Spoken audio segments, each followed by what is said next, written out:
Senhor Coleman, como vai? Tem bestuurskantoor, kan um pouco de presença aí?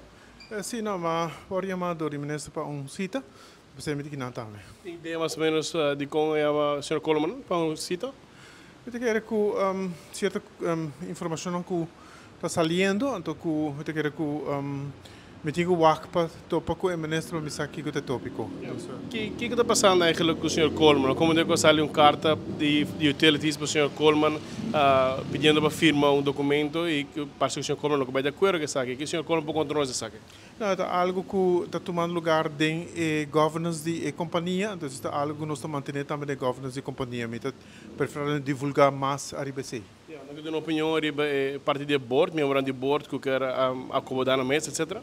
Não, esse aí através de uma visa que é processo canadense governance de companhia, mas preferimos manter o processo. O Senhor Coleman está preocupado com a situação aqui?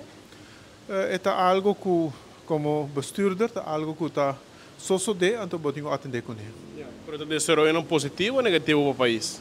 Não, é algo que me quer que cada besta learn lesson, não? Então nós está passando com aqui não, então que se não só de mês, então nós temos atender com ele como ainda grande e seguir para adiante. Essa é parte de maneira de companhia. Se o Coleman pode estender alguma mensagem que tem algum huelga na web, por exemplo, de parte do sindicato? Não, esse é algo que nós temos bom contato com os internal stakeholders, então que nanta informar também de assunto que está sucedendo com a companhia e sempre nos salva para interesse da companhia. Pois é parte aí da parte na banda do Sr. Coleman, não compreendo. Esse é algo que me está informado de você também.